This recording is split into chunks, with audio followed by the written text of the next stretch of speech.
Blitzscaling. Book by Reid, Hoffman. Chapter 4. The Symbiotic Relationship of Blitzscaling and Networking. This also explains the success of companies like Facebook, who obliterated their competitors, MySpace, LiveJournal, and Friendster. Today, we think of MySpace, LiveJournal, and Friendster as laughable relics of the past, nerdy stuff your parents probably used. But when Facebook appeared on the scene in 2004, MySpace was the dominant social platform of the day and had more than 1 million users. In that day, beating MySpace was comparable to trying to beat Starbucks now. In fact, in its heyday, MySpace actually topped Google as the most visited website. So what made the difference? And how was Facebook able to blitzscale its way to domination? Well, in Facebook's case, it was less about being able to undercut the current prices and more about the power of undercutting their competitors' customer service model. That's because MySpace was sold to News Corp in 2005. MySpace's 25 million users were included in the buyout, and they were suddenly faced with the prospect of their social media platform changing hands.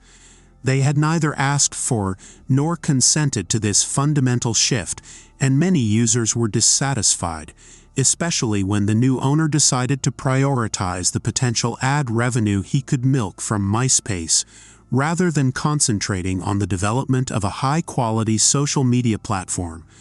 The new team maximized MySpace's role as a media outlet, and as bugs increased and customer service was slower to respond, user dissatisfaction soared to new heights as well. And while MySpace was disregarding its users, the budding Facebook was watching, making careful note of all the mistakes to avoid. As you can imagine, capitalizing on your competitors' mistakes is an awesome business strategy as well. And Facebook took full advantage of that opportunity, noticing that MySpace only put out improvements on demand, usually only after significant outcry from its users. Facebook learned what not to do. Where MySpace was inattentive, they would be proactive. Where MySpace focused its efforts on financial profit, Facebook would invest in the desires of its users. And when they noticed that users were concerned about the toxicity, danger, and unverifiability of the platform, Facebook decided to brand itself as a safe space.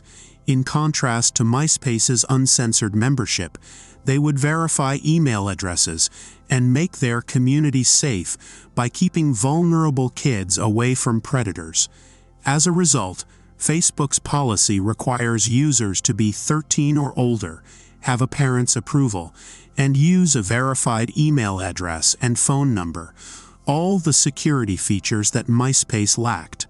So, by copying their competitors' selling points and capitalizing on their weaknesses, Facebook was able to market itself to a vast and unsatisfied demographic of users who were eager to gobble up their improvements.